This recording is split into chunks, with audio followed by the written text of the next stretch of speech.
Showing on Law Weekly today, a conversation with the third presidential candidate cleared to contest the Nigerian Bar Association elections, Olumide Apata. We talk about the role of the NBA, what kind of president the bar needs right now, and his vision for the bar.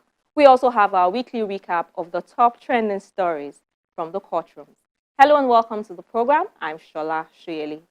In the last two episodes of the program, I've been chatting with the presidential candidates of the Nigerian Bar Association elections, scheduled for midnight on the 29th of July to 11:59 p.m. of the 30th of July 2020. Today, I talked to Olumide Apata. He studied law at the University of Benin, Uniben, graduated in 1992, and was called to the bar in 1993. After his service year in Kano, he joined the law firm of the late great sage Dr. Mudiaga OJ SAN, where he says he learned the rudiments of litigation and courtroom advocacy. In 1996, he relocated to Lagos and teamed up with his cousin to build and sustain what is now regarded as a multi-sectoral and full-service law firm, which is now in its 25th year of existence and employs over 100 people. I began the conversation with his views on how well the NBA is playing its dual role of a professional body, catering to the needs of its members, and how well it also fulfills its role of promoting justice, human rights, rule of law, and judicial independence. Enjoy. I think that we're not there yet. Yes, you're right. We have concurrent responsibilities to our members and to society. We have an almost divine mandate to speak out for those who don't have a voice, to represent those who are vulnerable, to agitate on their behalf for stuff that they can't get by themselves. Then we have our responsibility to our members. And I don't think, as an association, I constantly say that we're punching way below our weight category. I think there's so much more that we can do as an association. In recent times, I think we've been trying to reinvent ourselves, trying to find our voice again, but it still falls far short. So where do we place the blame? Is it followership or leadership? Squarely on at the doorstep of the leaders. Leaders are so-called because they ought to lead, right? So it is. I place the blame squarely at the doorstep of our leaders, not just leaders of the now, because the issues that we speak about are not issues that popped up yesterday, right? Why is it that when people talk about the bar and leadership at the bar, the name that continues to pop up is Alao Akabasho? So for me, that tells a story. So I don't think any particular NBA president is being called out. What we're saying that the collective, as a generation, right, have not exactly been up to speed. Well, they've not been up and doing, right? If all that we remember of the NBA is a president who was there, 4 decades ago or thereabout, that's a problem. You know what I mean? And that is not to say, because you can't tie everybody with the same brush. So it is not to say that there have not been isolated instances of stellar performance in terms of presidents in between Alao Akabasho and now. But it just tells me that the preponderance of opinion is that the NBA as a body over time has dipped in the estimation of the public and the members. In your opinion, what should the ideal role of the NBA be? Well, we have a constitution. So ideal for me would be to, as much as possible, staying true to the mandate that we have given ourselves, that we have given ourselves and that society has given us, right? So the ideal for me would be a junction where, a median in the road where our members, the needs of our members are met, right, in the main, and then we're also answering to the call of society, playing that role as a mediator, as between society and those who govern us, as the voice. So you talked about that time, everybody keeps referring to Alawaka Basharun, that time when the voice of the NBA was respected on a lot of issues in the polity. But there are those who would say that you're not known for any form of activism. And this is a question that I asked all the other candidates, because some people are saying, oh, this crop of candidates, we don't really know their opinions on a lot of issues. They're not known for any form of activism. And that's some of the things I've heard about you too. People don't know your stand on some issues until you started running for the office of presidency. And so people are wondering, would you be able to confront the challenges as they come up and, you know, take on these issues on behalf of the bar and on behalf of the public to play that dual role that the NBA is supposed to play? What would you say to people who have such, you know, criticisms maybe? Well, you know, first and foremost, you know, the taste of the pudding is in the eating, right? So, not all of us have been on the soapbox or have had the opportunity to be on the podium to articulate or to say what we feel. Not everybody could have gotten the microphone at one point in time or the other, right? So, my antecedents, firstly, and then the second point I must make is that you cannot pigeonhole all that NBA is about into, oh, activism, speaking truth to power. That is not all that NBA is about. And I've tried to tell you what I think is the ideal, finding that balance. So, firstly, judge me on my track record of leadership, firstly, in my professional life, right? Running a firm. What have I done in my professional life? What have I done? What have I been able to do with the practice of law? And I've been doing quite a bit. Judge me on my track records of performance as a barman. I have been at the NBA and I have given of my time, my treasure, and my talents to our association. And I think the high point was when I was chairman of the NBA section on business law. I have been a member of the NBA's NEC, National Executive Committee, since 2014. And I have made my own views known to all those who care to listen, that we must stand up to fight for the rights of our people. Now, not everybody may have had the privilege of hearing me speak or speaking to those issues, but I say in response to them, well, you know, there is a gamble you must take in deciding who your leaders are. You really cannot know in totality what this individual stands for or what he or she can do. But you would have to at some point make a decision, right? I know where I stand on issues, even if I may not have a megaphone, right, to articulate these issues or to propagate these issues. But I know where I stand. And those who are close to me, even those who are on the NEC of the NBA, know. Take a case in point when the Chief Justice of Nigeria was removed by the President of Nigeria. I was categorical in private and in public on the floor of NEC. I made it quite clear where I stood on that matter, that it was an absolute no-no, totally unacceptable to me. It was sacrilege, as far as I was concerned. And speaking truth to power, it cannot be any other way. How else? I mean, a coward dies 9 times, they say, before his death. You know, what really should be the inhibition? Why can we not say it as it is? That's my own attitude to these things. The issue of disregard for the ethics of the profession, that's another thing I want us to talk about. Some people will say that senior lawyers are the ones responsible, but it's debatable. But what are your plans to enforce discipline at the bar? Okay, I doubt and I wonder whether ethics is still being taught, right? I know that those who run the law school probably come after me when I say this, but from what I see, I have my doubts whether or not. And then, well, another way to look at it, maybe it's not only in school. Maybe ethics is beyond school, you know, comes from home, comes from, you know, your education, pre-law school. But there is a real problem regarding the ethics of the profession and whether or not those ethics are being imbibed by practitioners today is really, really worrying. So the way to do it or to deal with it is to ensure that we have a robust sanctioning system, a robust disciplinary system. And yes, we do have the Legal Practitioners Disciplinary Committee, but I think that it must be rejigged, it must be properly resourced.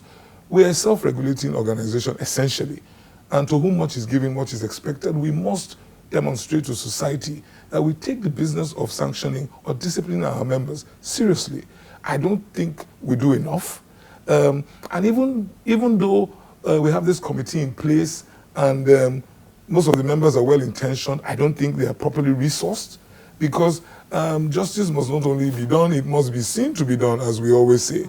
So in a profession where you now churn out 7,000 members every year, and you have a system that was put in place to deal with a profession that probably had only 10,000 members at the time when it was established, definitely you find out that the structure cannot be fit for purpose. So properly resourced, let us rethink those who we put on our panels to discipline our members. We must name and shame those who give us a bad name, so that the public can have confidence in us again. There's also been those who say that there are divisions within the bar.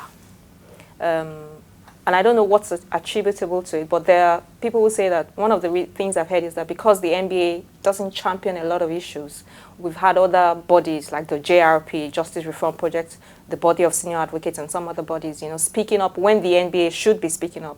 What are you going to do to unite the bar? Uniting the bar? I have a problem with that. I would rather say we must agree on certain principles. So you say there are divisions in the bar. I think the divisions that exist because as a group we have allowed those cleavages that exist in the wider society to take root in our own profession. So you find that tribalism, very much existent at the NBA. Religious intolerance, I see that at the NBA, right? I think that what we need to do is to have a leader who will be able to galvanize the people to understand that, yes, we are different. Yes, we are not going to agree on everything, but let us ring-fence certain ideals. One other issue that has dominated discussions recently is that of widespread unemployment, lack of opportunities, poor pay, inadequate training of especially young lawyers. What have you done in the past to tackle these issues? And if you achieve your dreams of becoming president of the NBA, what would you do differently? The welfare of lawyers is really a major issue and is a source of concern to me. Welfare of lawyers, young or old. And let me tell you, before I tell you what I have done, let me tell you where the major problem, the basic problem comes from. It comes from the way lawyers are trained in Nigeria, right? Our leaders have done us a great disservice. Leaders of the profession, leaders of those who drive the system of legal education. They've done us great disservice because you're churning out close to 7,000 lawyers every year, right? Trained essentially to practice one or two types of law, if I may call it that, or to practice in one or two areas of the profession. And so you hear the popular refrain, there are too many lawyers in Nigeria. But I always retort, there are too many lawyers doing the same thing. So it's simple economics. If 100,000 people are offering the same kind of service, of course, it becomes a buyer's market. So that is why you find somebody earning 20,000 naira as a lawyer. And the same person who is paying him 20,000 is paying his driver 100,000 because there are not that many good drivers around. The lawyer, right, in terms of welfare, why is he earning so little? Because his value in terms of what he can offer to this economy is little. He is mostly a guy who does real estate law and then he does litigation. And they come a dime a dozen. They're everywhere. So if I offer you 20,000 naira and you don't accept, there's a guy coming down the road who just is at the gate right now waiting to accept 15,000 naira. It is simple to me. So I was just giving you the provenance or the genesis of this issue, right? But then coming back to your direct question, what have I done? I have practiced law for 28 years. 25 of those years I have practiced as in a particular law firm, in my law firm. So I've always said that all those who pontificate about this issue, all those who try to take the high ground, lead by example, first and foremost. If our leaders in the profession lead by example and understand that it is their example that others will follow, and then stop paying lip service to the issue. So at my firm, it goes to the heart of the way we operate. Our HR practices are important to us. You understand what I mean? I have a partner today who walked into my firm as a youth service, a youth corps member, and she's the partner today, right? There are certain minimums we can't go below in terms of remuneration. Training of the lawyer is critical. Whether or not the person will leave us tomorrow, that's not the point. So what can the NBA do differently to change that narrative? Tackle the issue of how are we training our lawyers so that you can train lawyers that can actually compete in 2020.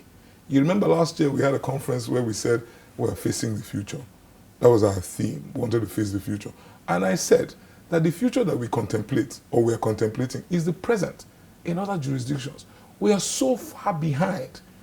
And so somebody talked to me about just reforming the system. What do we do? It is a state of emergency. We need to talk to those who are in charge of policy.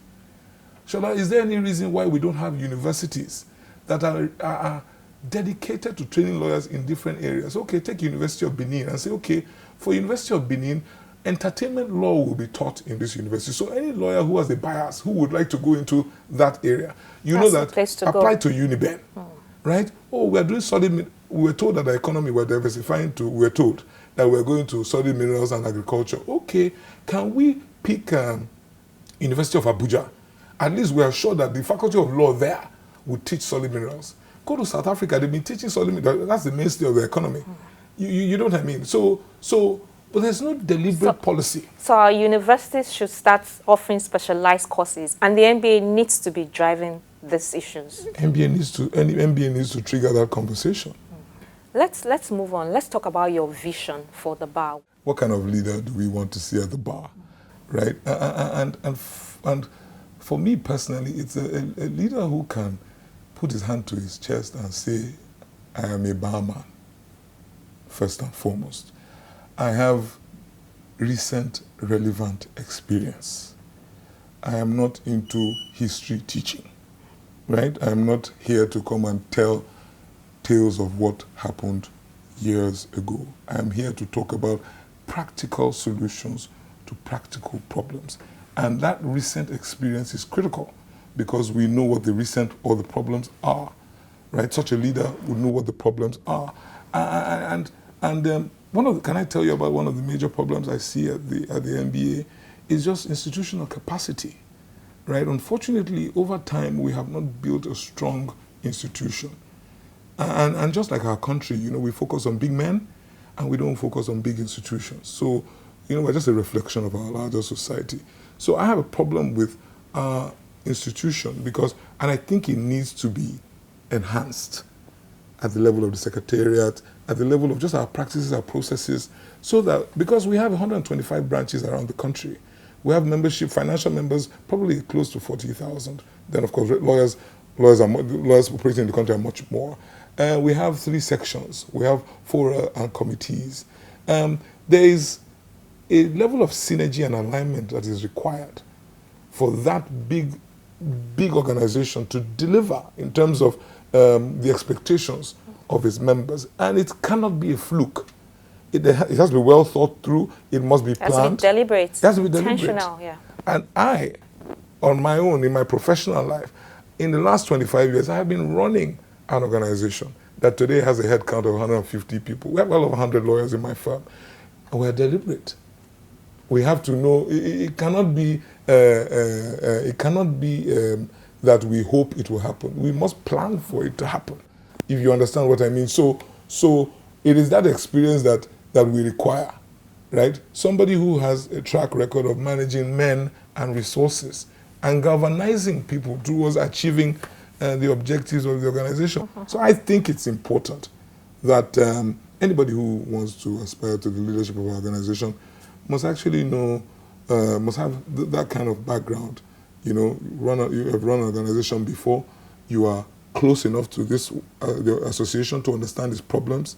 So that you come in, and you hit the ground running. It's 24 months, Shola.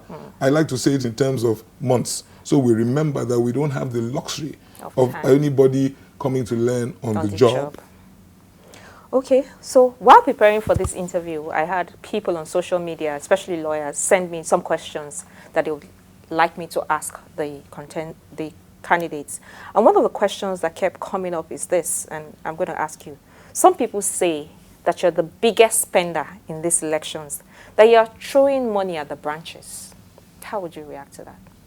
It's a total lie. Falsehood. And I would like anybody who says that to come up and, we can't, we have to de-anonymize this kind of allegations. We have to come up and say, okay, he spent money here, there, or elsewhere. Total lie. Having said that, an operation of this nature comes with its own expenses. And anybody who wants to play the ostrich and pretend that this process does not come with his own expenditure profile, right? I would not be part of that conversation because I am not a hypocrite, and neither do I play to the gallery or do I pretend. Welcome back. All three candidates have expressed some concerns about the process of the elections, and hopefully we get the Electoral Committee of the NBA to speak with us and shed light on some of these concerns. We'll also take some of your opinions on what kind of president the bar needs at a time like this. So be sure to send in your comments, questions, and suggestions. But just before we go, let's bring you a recap of some of the top legal stories we tracked at the court. We'll begin with the report that the Federal High Court sitting in Lagos has adjourned the 2.2 billion naira fraud trial of former Governor of Ekiti State, Ayodele Fayose, to the 20th of October. At the last sitting of the court on Monday, the 6th of July, the former governor was present in court, but the case failed to go on. The case was adjourned at the instance of the counsel to the Economic and Financial Crimes Commission, Rotimi Jacobs, senior advocate of Nigeria, who told Justice Chukwuje Kwaneke that the prosecution witness who was supposed to testify was not available. The lawyer said that the witness had informed him that one of his family members was being quarantined in the isolation center. The counsel subsequently asked the court for an adjournment. Counsel to the former governor Olalekan Ojo, senior advocate of Nigeria, did not oppose the request. Justice Aneke then adjourned the case to the 20th of August 2020 for continuation of trial. In Abuja, a former group managing director of the Nigerian National Petroleum Corporation, Mr. Andrew Yakubu, says 98% of the $9,772,800 and £74,000 cash recovered from a safe in his house in Kaduna State are gifts from well-wishers, while 2% of the money is from the savings he made from the extra code he received while in office. The former NNPC GMD is standing trial for alleged money laundering, offences preferred against him by the Economic and Financial Crimes Commission, and a 6-count charge on which he was arraigned on March 16, 2017. The alleged offences include failure to make full disclosure of assets, receiving cash without going through a financial institution, which borders on money laundering, and intent to avoid a lawful transaction under law. The EFCC says the money was recovered by its agents from a safe allegedly hidden by a defendant in a house in a community in Kaduna State. And the trial of the former Kaduna Central Senator Shehu Sani, for fraud involving an alleged extortion of $25,000 was stalled at the Federal High Court in Abuja. This was due to the inability of the Economic and Financial Crimes Commission to retrieve the $25,000 exhibit from the custody of the Central Bank of Nigeria ahead of the proceedings. On January 27, 2020, the EFCC had arraigned the former senator for a 2-count criminal charge bordering on name-dropping, influence peddling, and obtaining a sum of $25,000 from one Alhaji Sani Dauda.